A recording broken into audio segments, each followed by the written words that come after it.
Hello साथियों, आप सभी का स्वागत है आपके अपने यूट्यूब चैनल टारगेट सफलता क्लासेस में। आज हम 12th हिंदी के गद्य खंड के लेखक और कवि, तो पहले हम लेखक के जो ट्रिक और पाठ के नाम दोनों ट्रिक से याद करने की कोशिश करेंगे, जो जिसका इस ट्रिक का कोई शाब्दिक अर्थ हो या ना हो, इससे आप सभी को कोई दिक्कत नहीं होनी चाहिए, क्योंकि ये ट्रिक है। तो इसका आप सब शाब्दिक अर्थ नहीं निकालेगा। ऐसा इसमें से ऐसा कोई ट्रिक होगा जिसका शाब्दिक अर्थ निकलेगा, लेकिन कोई ऐसा ट्रिक भी होगा जिसका शाब्दिक अर्थ निकल ही नहीं रहा होगा। तो आज हम क्या पढ़ने वाले हैं? तो आज हम पढ़ने वाले हैं कि 12th हिंदी के संपूर्ण, मतलब किताब तो है लेकिन इसमें लेखक के पढ़ने वाले हैं। कुछ दिनों बाद आपको कवि के नाम और पाठ के नाम भी आपको मिल जाएगा ट्रिक की सहायता से। तो आइए हम पहले पढ़ते हैं गद्य खंड के पाठ और पाठक लेखक के नाम। तो पहला आपका अध्याय है, आपका अध्याय क्या है? तो आपका पहला अध्याय है बातचीत। क्या है? पहला आपका अध्याय है बातचीत। क्या है जी? बोलिए ना जल्दी। क्या है? बातचीत। बातचीत के मतलब लेखक है बालकृष्ण भट्ट। इसको ट्रिक से कैसे याद करेंगे? तो बातचीत के समय हर आदमी भट भट करते रहता है। किस क्या करते रहता है? भट भट। इसीलिए बातचीत के लेखक क्या कौन हो जाएंगे? तो बालकृष्ण भट्ट। इसके बाद है उसने कहा था। कौन? क्या है? उसने कहा था। तो उसने कहा था, उसने क्या कहा था? उसने कहा था, रुकिए, उसने कहा था,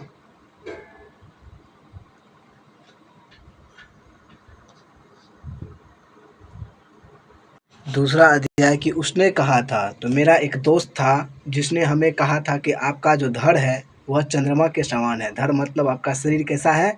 तो आपका शरीर कैसा है? तो चंद्रमा के समान है। इसीलिए क्या हो जाएगा? चंद्रधर शर्मा गुलेरी। क्या हो जाएगा? चंद्रधर शर्मा गुलेरी।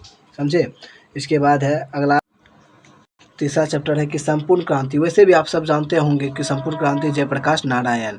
संपूर्ण क्रांति क्या है? तो एक जयप्रकाश नारायण है का अर्धनारीश्वर के मतलब लेखक है। कौन?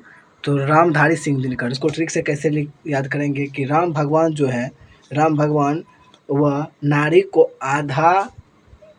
के आधा रूप को देख लिया था। राम भगवान नारी के आधा रूप को देख लिया था, इसीलिए अर्धनारीश्वर के लेखक कौन हो जाएंगे? रामधारी सिंह दिनकर हो जाएंगे। इसके पांचवा अध्याय है कि रोज। तो रोज हमें सच बोलना चाहिए। रोज हमें क्या बोलना चाहिए? सच। सच से क्या हो जाएगा? सच्चिदानंद हीरानंद वात्सायन अज्ञे।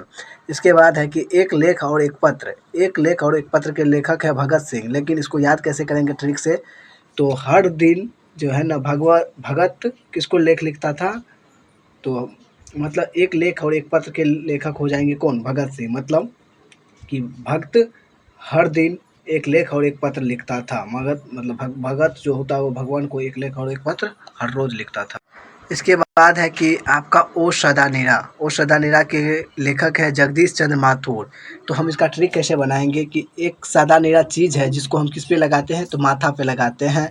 तो इसीलिए ओ सदा नीरा के लेखक कौन हो जाए? जगदीश चंद्र माथुर। इसके बाद है कि सिपाही की माँ। सिपाही की माँ का लेखक है कौन? मोहन राकेश। सिपाही की माँ। तो सिपाही की माँ को दो बेटा था, तो उसमें से एक बेटे का नाम क्या था? तो मोहन राकेश। देखिए ऐसे कहानी में नहीं जाइएगा। कहानी में जाइएगा तो उसका माँ बेटा, सिपाही की माँ का बेटा था मानक। समझे? जो और माँ का नाम था विष्णु। तो उस पे मत जाइएगा। समझे? वैसे हम ट्रिक बनाए हैं इससे। नौवां अध्याय है प्रगीत और समाज। तो इसके कवि है, इसके लेखक कौन है? तो नामवर सिंह। इसका ट्रिक क्या है? तो प्रगीत और समाज। तो समाज उठा लो। तो समाज में हर आदमी क्या करना चाहता है? अपना नाम करना चाहता है। आप भी होगे और हम भी हैं कि अपना समाज में नाम करना चाहते हैं, इसीलिए प्रगीत और समाज। तो प्रगीत और समाज के लेखक कौन हो जाएंगे? रामभर सिंह। इसके बाद है जूठन। जूठन के लेखक कौन है? तो ओम प्रकाश वाल्मीकि। ओम प्रकाश वाल्मीकि। तो इसका ट्रिक कैसे बनाएंगे कि जूठन जैसे कि मतलब पूरे संसार में एक ऐसा शब्द है जो कभी भी झूठा नहीं होता है, वो क्या है? आपका ओम है। क्या है? ओम। इसके बाद क्या है कि हंसते हुए मेरा अकेलापन। हंसते हुए मेरा अकेलापन के कब लेखक कौन है? तो इसको हम क्या बोलेंगे? वैसे तो मलयज है, लेकिन ट्रिक से कैसे याद करेंगे? तो ट्रिक से इसको याद करेंगे जैसे कि हंसते हुए मेरा अकेलापन।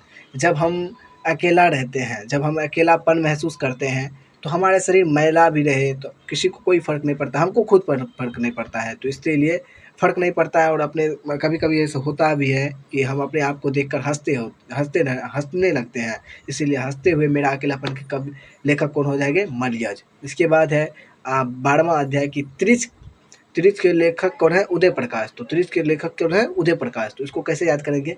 एक बार क्या हुआ था, जो फिजिक्स के जो नियम होते हैं कि प्रकाश सीधी रेखा में गमन करता है, लेकिन एक बार ऐसा हो गया था। देखिए ट्रिक ये समझाइएगा, हुआ नहीं है तो होगा या नहीं होगा इसका कोई मतलब नहीं है, लेकिन एक बार बताते हैं।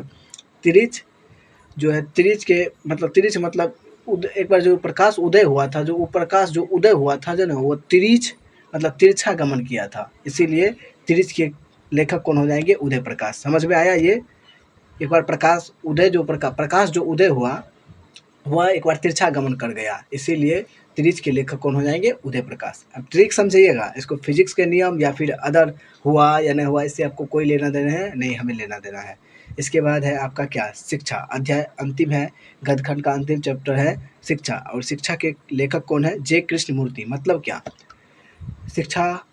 तो हम आज अगर हमें मिल जाए, अगर हमें भाग्य ऐसा हो जाए कि हमें शिक्षा प्राप्त करने की, क्या कहते हैं उसको, स्वभाव मतलब शौक हमें मिल जाए कि जय कृष्णमूर्ति को, हर आदमी को अगर शिक्षा कृष्ण जी से मिल जाए, कृष्ण जी से मतलब शिक्षा ग्रहण करने का मौका मिल जाए तो क्या रहेगा? तो इसीलिए शिक्षा कृष्ण जी से लेना चाहिए, या फिर कृष्ण जी से हमें मिल जाए तो बहुत अच्छा रहेगा। धन्यवाद दोस्त। आप सभी से अपने दोस्तों में, अगर अच्छा लगा आप सभी को तो अपने दोस्तों में शेयर करें और इस चैनल को ज़रूर सब्सक्राइब कर लें। धन्यवाद।